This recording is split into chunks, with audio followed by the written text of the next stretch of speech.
Most women get their first period between the ages of 9 to 12. And then we continue to menstruate every single month for the next 20 to 30 years. But despite this being one of the most consistent, long-lasting health things that women have to go through all across the world, it is shocking to see how little we know about our own bodies. And that is exactly what we want to attempt to change with this video. So I went through all of your guys' questions on Instagram, on YouTube. I noted all of them down and I'm trying to answer all of them in this video. So hopefully you will find the answers that you're looking for, and hopefully you will learn a little bit more about your own body so that going forward you have more control over your health and you're able to take better decisions. So let's go ahead and get started. Let's first understand our cycle, right? So you've probably heard phrases like follicular phase and luteal phase and ovulation and estrogen all across the internet and all across social media. But because nobody sits down and explains the whole thing in one go, it can get confusing. So let's break it down. What happens in your menstrual cycle? Typically, every month your ovary releases an egg, and this egg is a signal to your uterus to start preparing for a potential pregnancy. So the uterus starts thickening its lining, supplying it with blood and preparing for this pregnancy essentially. But when this pregnancy does not happen, the uterus has to shed all of that extra tissue and that blood that it has accumulated, right? Because it's no longer useful. So then the body starts to prepare for shedding that, and eventually when it's ready, you get your period. And this entire process has basically been divided into 4 separate phases depending on what is happening with your hormones and your, uterus down there at that point in time. We'll start by understanding the phase where your ovaries actually release the egg. This is called ovulation, and it just lasts a couple of days. If you have a 28 to 30 day cycle, which means if you get your periods every 28 to 30 days, this will typically happen around the 14th day after you've had your last period, right? So basically, your body creates a surge in this hormone called luteinizing hormone, and that triggers the release of an egg from your ovary, which is right here. This is the time when women can get pregnant. And ovulation is therefore the time when women tend to feel their best, their sexiest, because we are biologically programmed for attracting a mate during this time. And some of you might also get a white discharge, which is just your cervical mucus. Then the phase that comes after this, after the egg has been released from the ovary, is called your luteal phase. This is where your body is preparing for a potential pregnancy and the lining of the uterus is getting thickened. So there's this hormone in the body called progesterone, which is released around this time, which is responsible for thickening your uterine lining and preparing your uterus for pregnancy. Now, if that pregnancy does not occur, that wall breaks down, progesterone hormone levels drop, and then you get your period and your cycle starts once again. It is during this luteal phase where you get most of your PMS symptoms. You'll feel bloated, you might have tender breasts, you may have, mood swings, become irritable, acne. After your luteal phase, when you start getting your period, this is your menstruation or the menstrual phase, right? Because the uterus realizes कि pregnancy तो हो नहीं रही है, so it sheds that extra phase and you get your period. And finally, after menstruation, after you're done with whatever number of days you get your period for, you enter the phase where all the mood swings are gone. You feel like you're on top of the world, your strength returns, your mood becomes almost normal. And this phase is called your follicular phase. This is where your body once again starts to prepare to mature one egg in your ovary and then release it during ovulation. And it is during this phase where your uterine lining rebuilds. So because in your period, the last uterine lining or the wall has been shed, in the follicular phase, it is being rebuilt. Now that you understand what your cycle typically looks like, we'll talk about cycle syncing also at a later phase in this video. The next thing you need to understand is that there is no such thing as a normal cycle. Maybe that was a little extreme, but what I really want to tell you is that our cycles are just as unique as we are. And often their duration is also unique to our particular health, our lifestyle, etc., right? The 28-day period that we take is like a baseline, but I have hardly seen anybody ever have a 28-day cycle. Anything between 21 to 40 days is often just considered normal. So if you're getting your periods once every 21 days, that's typically considered normal. And if you're getting your period once every 35 to 40 days, that's also within the normal category. And as for how many days you bleed, that can be anywhere between 3 to 7, and that's also considered normal and healthy. If it's longer or shorter than that, if your cycle is longer or shorter than that, you might want to get yourself checked out. If your periods are lasting longer than 7 days or 10 days, again, you might want to get yourself checked out and rule out any potential health conditions. And if you suddenly find a change in your cycle, then you might want to get yourself checked out as well. So 70% of your questions that I had on Instagram, on YouTube were about the flow of your periods. So let's understand that real quick before we move on from this section. For my heavy flow and my long flow girlies, sometimes your body basically makes your uterine lining extra thick, or it's just like there's a lot more tissue there. And that is why your period tends to be either heavier and gets finished in your regular duration, or it may continue for like a slightly longer duration. If it's always been your cycle, it's probably not a thing to be concerned about. For my girlies who have shorter flows and who have lesser blood flow, you probably don't get heavy bleeds or longer bleeds, mostly because your body is not making your lining too thick to begin with, right? So it's just the normal amount, and that is what your body needs to flush out the entire thing. Besides this, something else that can affect your flow can be external reasons like weight fluctuations, changes in your diet, stress. Stress is a major cause, especially also for women with PCOD. And I made an entire PCOD video. So all of your PCOD questions, women who asked PCOD questions, please go check out that video. So stress is a major cause for fluctuations in your period flow, poor diet, poor mental health, and all of these things can essentially make it heavy or longer or shorter. For those of you who are on certain types of medications, or you change your lifestyle very frequently, you have more junk food in your diet, you might also experience something called scanty flow, which is where your body isn't really focused on reproducing, right? So the body's main concern is to deal with stress. It is in fight or flight mode. It's basically dealing with the stress. It's trying to keep you alive. It's trying to send all of this energy to your vital organs. So reproduction is not something that keeps you alive, right? So it becomes like a secondary function, and which is why you might have absent periods if you're going through a period of extreme stress, both physically, mentally, or you have very poor diet where you don't have enough nutrition in your diet. Somebody also asked me about spotting between periods, and while that should not be a regular occurrence, it can sometimes happen due to hormonal fluctuations or even certain medications. So if it does not go away on its own, if it is just a one-off thing, you probably don't have to be concerned. But if it is a regular occurrence, or if it started suddenly and has become a regular occurrence, go ahead, get yourself checked out to just rule out anything more severe. There are some of you who shared experiences of having months without your period, right? So you had months of period loss. Now this again can happen for a variety of reasons. The most obvious reason is hormonal imbalance, which can happen in issues like PCOS, hyperprolactinemia, which is basically where the prolactin hormone in your body goes out of whack and there's a lot more of it, hyperthyroidism, which is more of your thyroid hormone, elevated levels of male hormones or androgens. Another reason could be stress that messes up the balance of these hormones that basically control various reproductive processes. So basically what's happening in either of these cases is that your ovary does not end up releasing an egg in the first place. So no ovulation is happening. And because no ovulation is happening, the uterus is not preparing your body for a potential pregnancy. And because the uterus is not preparing a lining, it has no lining to shed, and so you don't get your period. So if this has been going on for months on end, the only way to figure out why it is happening is to go to a doctor, get your blood tests done, get your ultrasound done, and figure out the root cause of the problem. Another cause for irregular or missed periods can be people who start birth control pills. So for those of you who have been put on birth control pills and experience period loss or mild spotting, it's just because these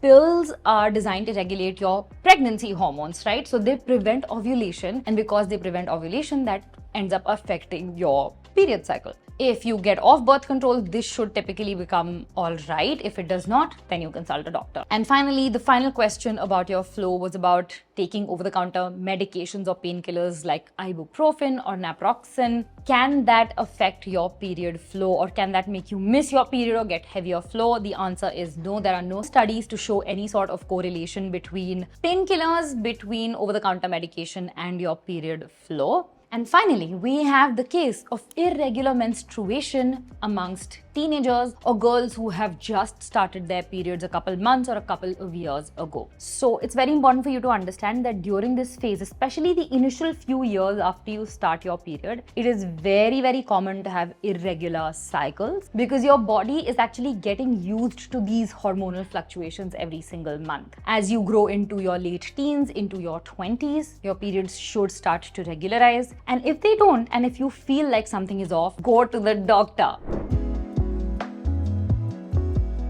Did you know that the color of your period blood can tell you a lot about your menstrual health? And if you're thinking that period blood is red, you are in for a surprise, my girl, because period blood can actually change in color due to hormonal imbalances, due to underlying infections, due to underlying medical conditions like endometriosis, fibroids, and it can also change based on what stage of your menstrual cycle you're in. Here's a chart on screen. You can refer to it whenever you want, and that can help you figure out whether you have normal period discharge or not. Now that you understand your cycle, your period blood color, let's figure out how to prepare ourselves for our upcoming period and to basically control all of those bloody PMS symptoms, right?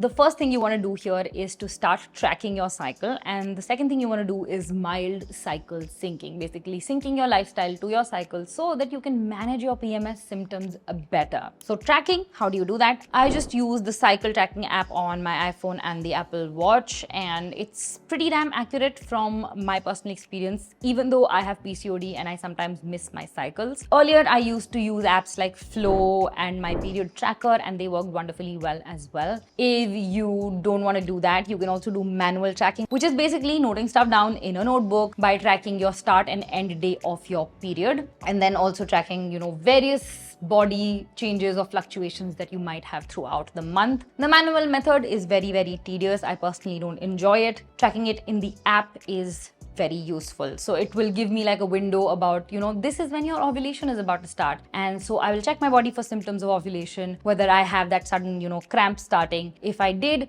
I know that I have probably ovulated. And after that, if 2 days after my ovulation, I start to get acne, I know that my ovulation has passed and I am now in the luteal phase. So those are things that I mark down on the app, and it just keeps a very good track of where I am in my cycle. Now, a lot of people said that it's not accurate and you need to find an accurate way to do this. There is no accurate way to track your cycle, guys. The only way is through trial and error, and when you continue tracking for months on end, you basically create a pattern, and that pattern helps you recognize what phase of your cycle you are in. That pattern helps you understand where your body is, what symptoms your body is showing, and that helps you determine what phase of your cycle you are in, right? So there is no accurate way as such. Now, once you have done this for a couple of months, this is when you are ready to start trying cycle syncing. And from whatever information that I have read on the internet, people can explain it in really complicated ways. And a lot of it just didn't sit right with me because it was too much work. So I've tried to simplify it for myself and for you guys as well. And this is just like a blueprint of sorts to follow for different phases of your cycle, so that eventually when you are in the last phase of your luteal phase or just before menstruation, when your PMS symptoms are at their peak, you can actually manage them a lot better. So I have basically divided the cycle syncing thing into 3 parts. One is nutrition during each phase of the cycle. The second is your physical activity or exercise during each phase of the cycle. And the third is your supplements during each phase of the cycle, right? And the food that you eat and the supplements that you take are basically to sync up with what your body is going through at the moment, right? For example, when you are having your period, when you are in that menstruation phase, you are losing blood. So focusing on foods that are rich in iron to replenish blood loss is a great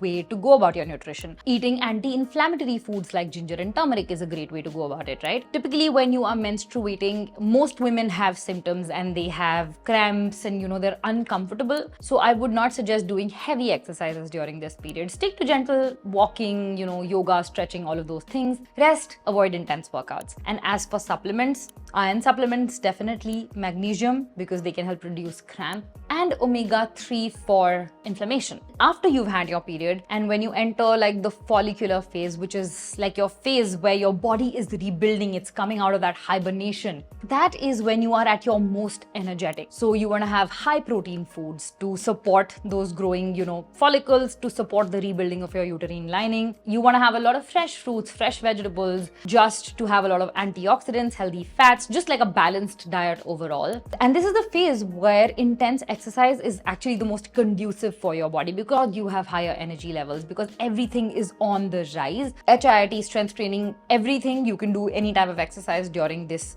phase. And as for supplements, continue with your iron because again the uterine lining is being rebuilt. Vitamin B helps with energy metabolism.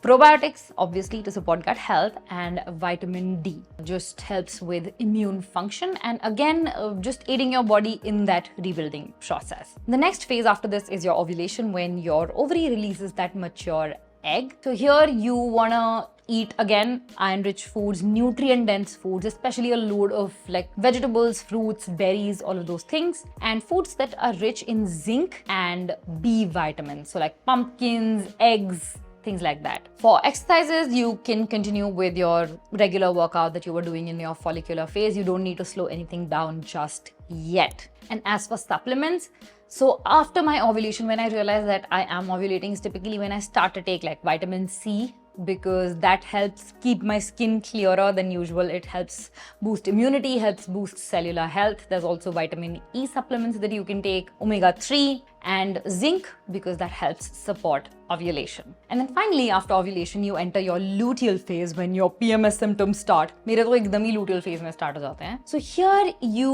want to nourish your body. You want to have warmer foods. You want to have things that feed your soul as much as they feed your body. So complex carbs, foods that are high in magnesium. A lot of people get chocolate cravings during their PMS. So that's because your body's craving magnesium. So you might want to have dark chocolate, or you can just have magnesium supplements. You need to have fiber-rich foods and continue with your probiotics because again, they help digestion. For a lot of women, the hormonal fluctuations during this time can cause digestive issues. So sticking to your probiotic-rich food or probiotics in general. I take a tablet called Ecotaz BV that has worked really well for me, but you might want to give it a try and see if it works as well for you or not. As for exercising, I've realized a week after ovulation, I'm still good to go with my regular exercise, like strength training is something that I continue doing.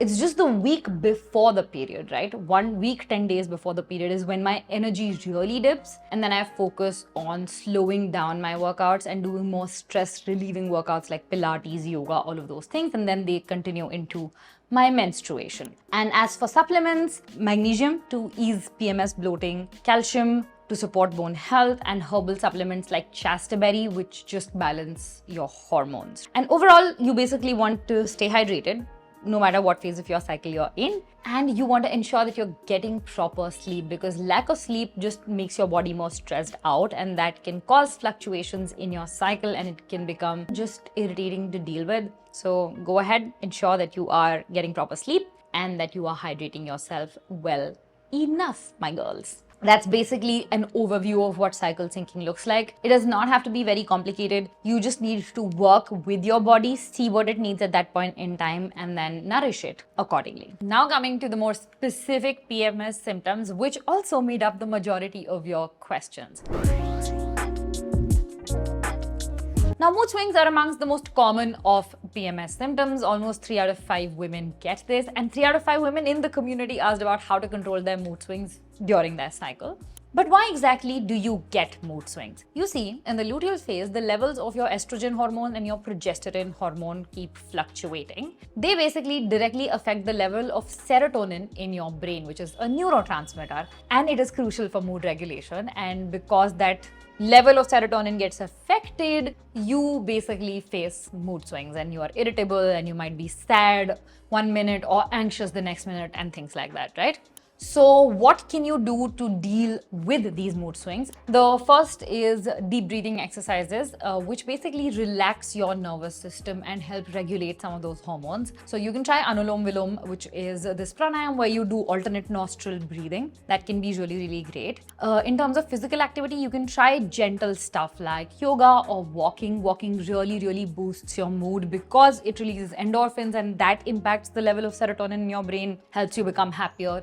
regulates your mood. The third thing you want to do is focus on your sleep, my friends. So during this phase, especially the luteal phase, a lot of the PMS symptoms can be mitigated or like lowered down if you get proper nutrition and proper sleep. And a few vitamins or supplements that can really help with your mood regulation are: one, vitamin B6, because it supports neurotransmitter function and just helps stabilize your mood. There's something called St. John's wort, WORT, which can help you alleviate mild to moderate depression. It's a herb that helps you do this, and you can find it on Amazon. And another supplement called L-theanine, which is an amino acid. It's typically found in green tea, so drinking more green tea during this phase can help promote relaxation. You can also drink chamomile tea, especially at night, and that also helps regulate your mood. And there's something called Rhodiola rosea, which is an adaptogen, like a psychoactive substance that also helps reduce fatigue and stress and can help you improve your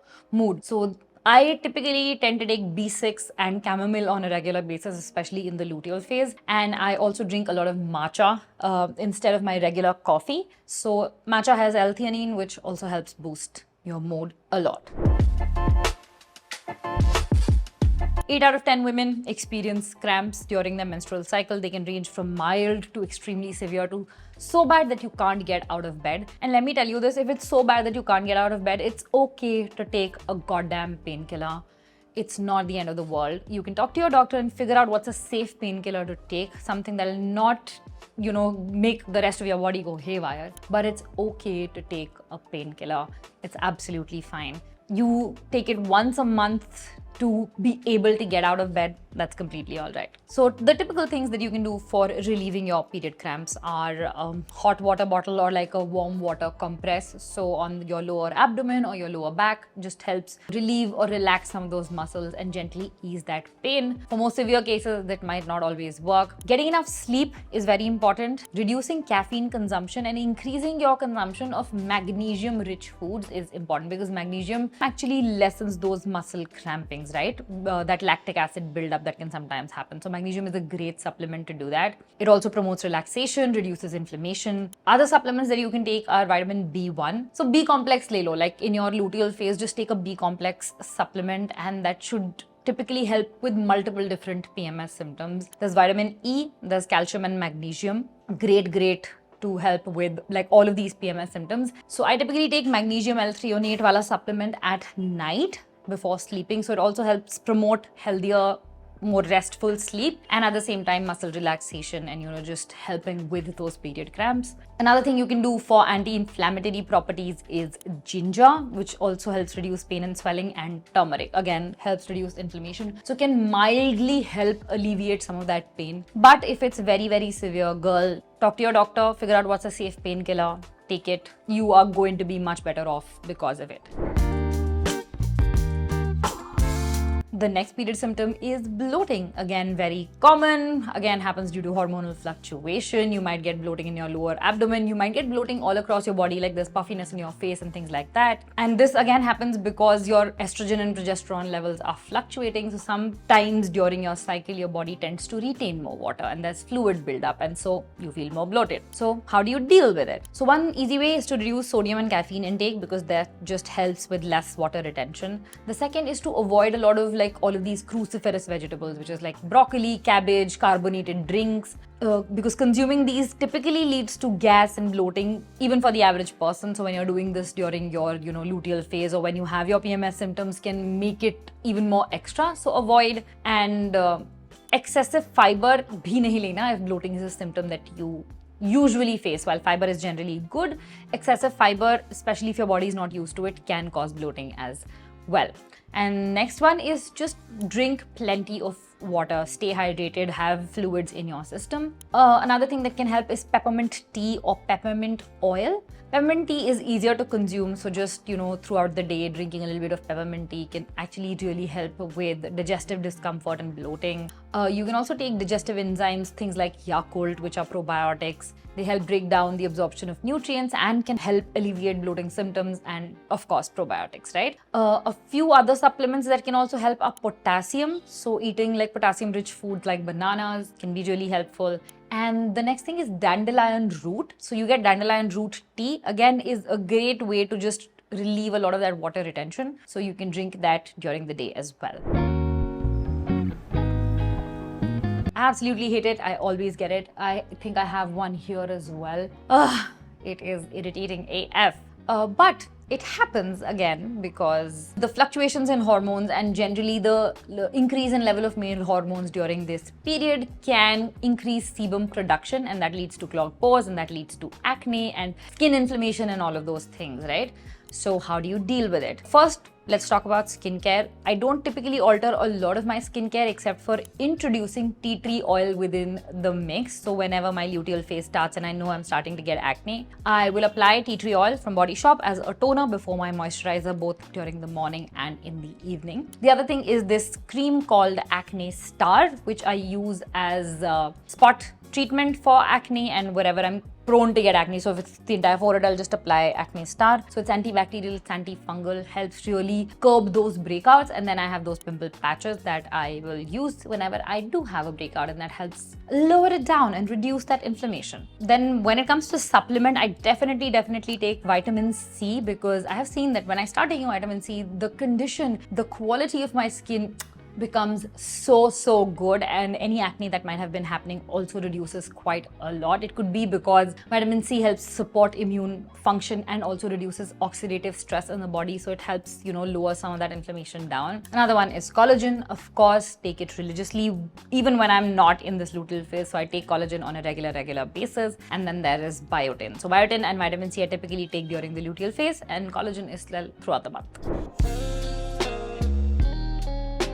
The next symptom is breast tenderness, and a lot of people also asked about this. Yes, I know how irritating and painful this can be, and I have been trying to figure out how to deal with breast tenderness. So one thing that a friend suggested to me was taking peppermint tea, because that helps reduce some of that water retention, and to start it in your follicular phase itself. I did it 1 month. It did seem to have some sort of an effect, but I'm not very sure on how effective it is if you do it on a regular basis. So you guys can go ahead, give it a try. There's no side effects, so it's definitely worth it. Another thing is reducing your caffeine and your sugar and salt intake. That definitely helps. It just overall helps with bloating and then with breast tenderness as well. And then there is chasteberry supplements, which actually help balance out these hormones and reduce breast tenderness and other PMS symptoms. And dandelion root, we've talked about it before.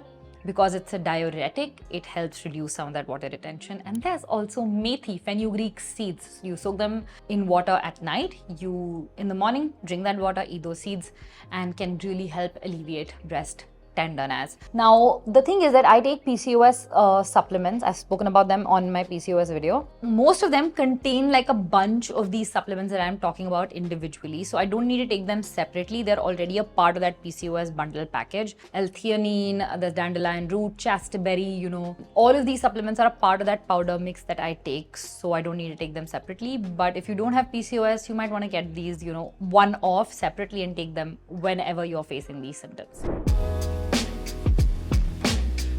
So I don't get sugar cravings before my period. I get sugar cravings in my follicular phase. So once my period is over and my body is in that rebuilding phase, that is when I feel like eating a lot of meatha. So what can you do if your sugar cravings are like really bad?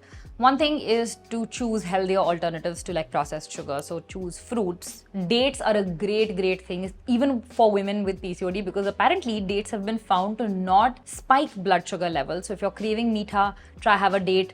Ek date mein man bhi bhar jayega, and you're not having a lot of calories either. If there's a lot of stress in your life in that period, that can also increase your sugar cravings. So try and manage your stress first and then see if that impacts your cravings in any way. The next thing you want to do is maintain your blood sugar levels by having protein-rich meals. So have a source of protein at every meal and a source of fiber at every meal, and that should help regulate your blood sugar and reduce some of those cravings. And even then, if you are having cravings, magnesium is a great supplement to basically regulate blood sugar levels and also to reduce cravings. And then there's chromium and omega-3 fatty acids. Both of these can really help with your cravings, especially because they just help reduce some of the deficiency that you might have, and your cravings are happening because of those deficiencies.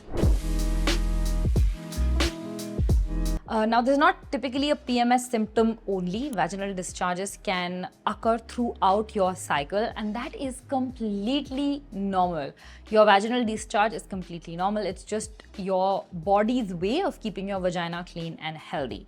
It's the appearance and the consistency of your discharge, your cervical mucus, that can vary during different phases of your menstrual cycle, right? So just before ovulation, your discharge can be typically, thick, sticky, whitish or yellowish in color.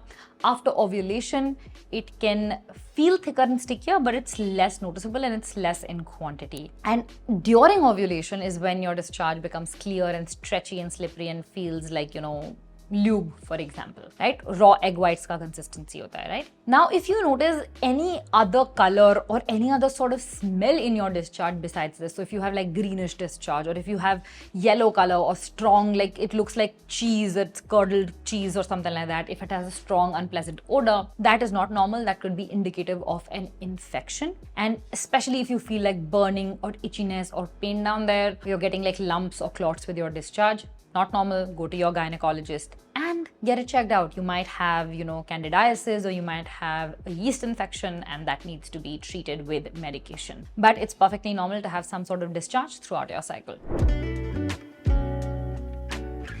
So I just found out during research that getting infections around your period cycle is actually very common. It's because your body's natural defenses against bacteria are weak because your estrogen levels have dropped, and because when you're on your period, your area generally is more moist. It's more prone to moisture getting trapped there. That can also lead to like bacterial infections or UTIs more often than when you're not on your period, because it becomes a breeding ground for bacteria, right? One way to prevent this is to, of course, maintain proper menstrual hygiene. This means that every time you change your period product when you're on your period, so every time you change your pad or your panty or your menstrual cup, wash your vagina down there with just water, warm water, and that's it. You don't need to apply soap here. Just with water is fine, because already the flora in your downstairs region is off when you are menstruating. You don't want to make it more susceptible to infection by stripping away all of the good bacteria as well. If it's not getting cleaned properly and you do need to use soap or something of that sort, just make sure it's very, very gentle, non-fragranced soap, right? So every time you change your pad, every time you change your menstrual cup, or every time you change your period panty, you want to go ahead and clean yourself down there before you apply the new one, right? Clean yourself down there, pat it dry with toilet paper, and then apply your new pad or whatever it is that you're using, right? Second thing, opt for breathable cotton underwear. None of that fancy lacy shit. No satin underwear and no silk underwear, none of those things. And try and wear loose clothes in general in the area when you are menstruating. Now coming to the things that you want to avoid doing at all costs during your period. One is overusing your period products more than their intended time frame, right? So your period pads should typically get changed between 4 to 6 hours. Every 4 to 6 hours. Do not continue wearing them for like 8-10 hours. Your menstrual cups can change anywhere between 8 to 12 hours depending on your flow. Kar lo bhai change. Usko 24 ghante ke liye. Don't let it stay inside you. And your period panties around the same duration as your pads, right? So do not wear them for hours on end. Make sure you change them. Make sure you watch your region, pat it dry, and then wear your period products, the newer ones, again. Holding on to pee, you don't want to do that, because that can definitely lead to UTIs. And third is using scented intimate hygiene products, because they can irritate your delicate flora in your vaginal area and weaken your protective wall. So there are 4 major widely available options in the market. That's pads, which are easy to use, they're comfortable, they come with different absorbencies, and they're most readily available across the country. But the cons of using pads is that they can cause irritations for a lot of people in your general, skin. They can be bulky, and often they can cause leaks. Then you have tampons. These are discreet. They can be comfortable for a variety of activities because they're of course inserted inside the vagina. But at the same time, they can be uncomfortable to insert. I personally have tried using tampons in the past, and they become very dry and very itchy down there, so I don't like wearing them. And they also have the risk of something called toxic shock syndrome, although that is very rare. it can happen. The third period product is menstrual cups. This is my personal favorite because you insert it, you forget about it for 8 hours, and then you pull it out, rinse it, and then you can reinsert it after cleaning it, right? So it offers a lot of long lasting wear. It is eco-friendly, it is period sex friendly. But the cons of using this is that there's a lot of learning curve attached to it, especially for women who are not sexually active and women who are getting their periods abhi just recently. Figuring out how to use a menstrual cup can be daunting and it can be scary, and it requires a lot of hygiene and maintenance to ensure that you're not reinserting dirty cups back inside yourself, and that's causing infection, right? And the final one is period panties. These are great for just general light flow days. If you don't like to wear pads and just want to wear like one garment, period panties are great. They are also leak proof, they're comfortable, they're reusable. But the con is that they can be pricey and they need washing obviously very frequently, right? So if you want to reuse them, you have to keep washing them frequently. So here is how you can go about choosing your period product, right? If you are just starting out your period, I would suggest going with pads. And all of that bullshit about, pads having loads of toxic chemicals and all of that bullshit. Guys, you don't have to listen to everything on the internet. उसको बनाने में जो chemical गया है, जो भी testing उसकी हुई है, actually has not happened on humans, by the way. Pads के अंदर जो chemicals जाते हैं, and those chemicals mostly don't get absorbed by your skin down there, right? So if you digest those chemicals, things like lead, etc., जो आया था अभी एक report, if you digest them, they might cause a problem. But the quantity which has gone in producing these materials or the cellulose that is used in pads, etc., is very low. It's not harmful unless you have like an allergic reaction to some sort of ingredient or gel that has been used in it. If that is not the case, go ahead, start with pads. Get comfortable with your periods, get comfortable with using pads, get comfortable with using this period product. Just get used to your cycle if you're just starting out. Once you have done that, right, then I would suggest go ahead and try menstrual cups. Period panties is something that I like to keep as a backup, right? So if I have my menstrual cup, and if I'm stepping out, I will also wear a period panty on top. And this basically ensures that when I'm stepping out, it's a complete leak-proof protection. So even if my cup gets filled and I'm not able to change it right away, the period panty keeps me safe. There are tons of videos on the internet, I'll link a few down below, that teach you how to insert your menstrual cup and how to pull it out. And it's very, very easy. And if you want brand recommendations, the ones that I use are from either PSafe or from Boond or from Serona. All three great brands. The Boond one is my favorite because it's just the perfect size, and also it's medical grade silicone. PSafe is also medical grade silicone. And I started using the Boond cup. Love it, absolutely. Have been using it for like 5 years. Still as good as new. Now coming to actually cleaning your period products, and this is very, very important, cleaning or like changing. So now pads are of course changing, you can't reuse them, you roll them up and throw them.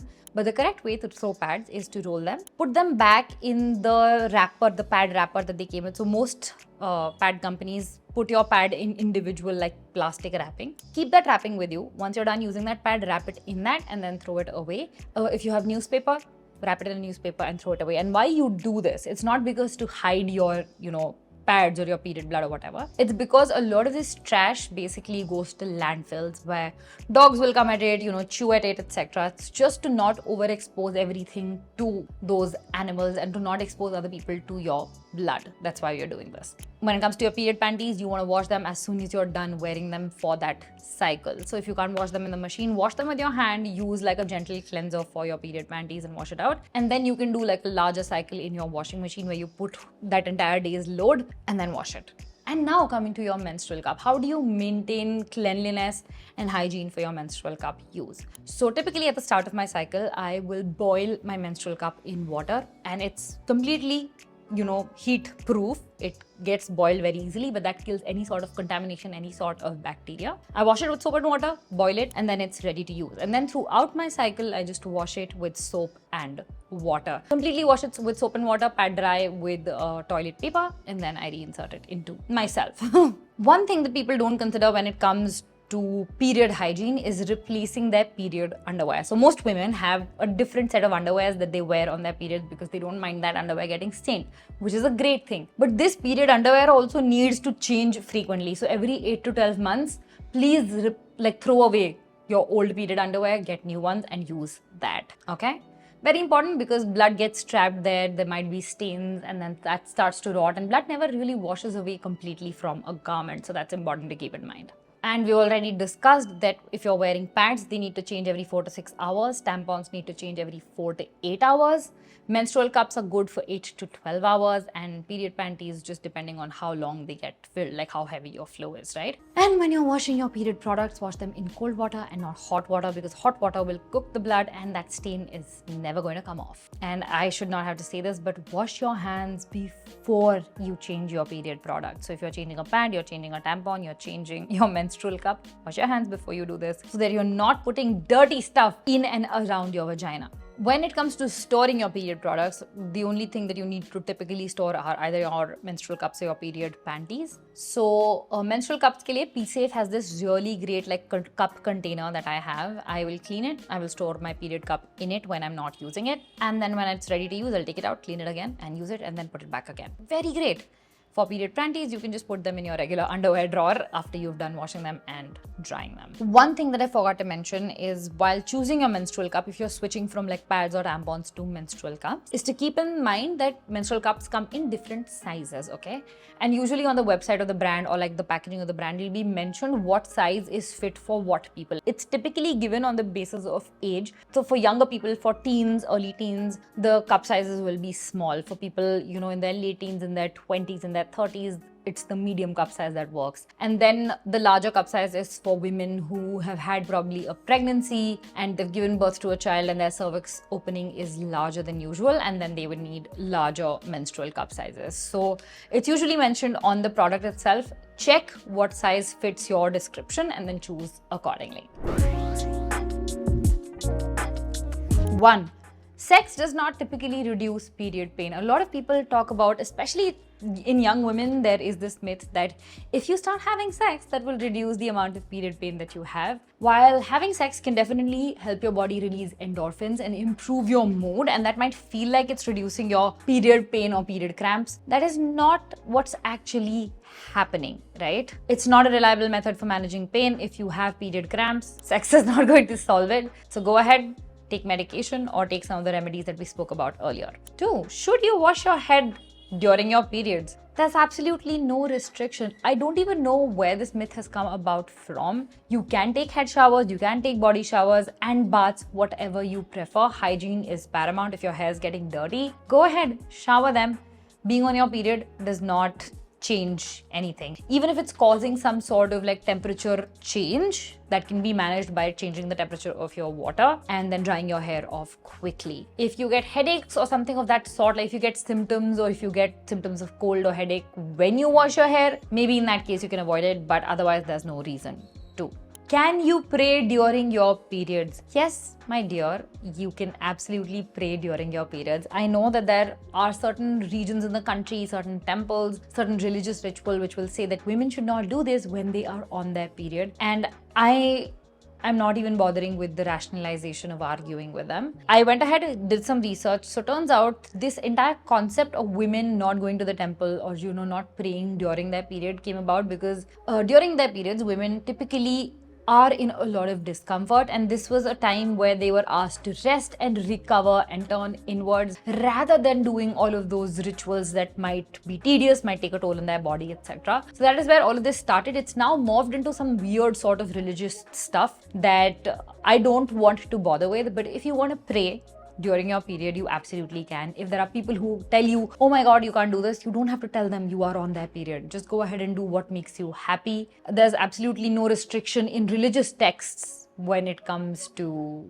praying on your period. In fact, goddesses, especially I think the Kamakhya Mandir is given like a 3-day break. It's closed down for 3 days when it's believed that the goddess is menstruating, and that's to give the goddess rest. So don't believe everything you hear on the internet and everything a religious priest is telling you. The next one is, does wearing menstrual cups lead to complications with pregnancy. No, I don't know where this myth comes from. Menstrual cups are totally safe. They're very, very effective. They are a great menstrual product option and they do not interfere with your fertility because they only stay in your cervix. They don't go into your uterus. They don't impact your ovulation. They don't impact your period in any way. They don't increase or decrease the risk of pregnancy or any complications in any sort of way. The next one is, can you swim and exercise during your periods? Yes. Now, there's a little bit of nuance to this. Both swimming and exercise are generally safe. They're generally okay. It depends on what symptoms you're having. If you're in a lot of discomfort during your period, just avoid exercising or just stay with like a very gentle exercising like walking or yoga. Anything that's too intense can intensify those symptoms that you're having. Apart from that, when it comes to swimming, it's absolutely safe. You are not contaminating the water, but I would suggest that you don't wear your pads and swim, and you don't wear period panties and swim basically, because they will absorb a lot of the water and that can lead to infection, and that's not what you want. So it'll be safer to wear like tampons or menstrual cups when you are going for a swim on your period. That way it's also leak proof. Not that you bleed a lot in one go, the water is not going to magically become red, but just for the safety and sanity of other people, to ensure that your blood is not contaminating the water, it's a much better option to stick to menstrual cups and tampons while you're swimming as opposed to wearing pads and period panties. Okay, we have covered a lot of ground today. Just one more point before we close this video is to schedule regular checkups with your gynecologists every 6 months to every year, just to ensure that your health down there is okay. If you're having any irregularities in your menstrual cycle, discuss those with your gynecologist. Figure out a solution, figure out a way to deal with them so that you can catch it early and you are not left in the dark about what your body is going through, right? Remember, ladies, periods are completely natural, they're healthy, they're part of being a woman. And by taking care of yourself during your cycle and during different phases of your cycle, you're embracing this time, you're embracing your womanhood, and you can sail through your cycle with confidence. So if you found this helpful, go ahead and leave me a comment. If you have any more questions, leave a comment as well. Press that subscribe button, press that like button, and go ahead and check this video out next, because YouTube says that you are going to love it, my lovelies. And I will see you guys very, very soon in the next one.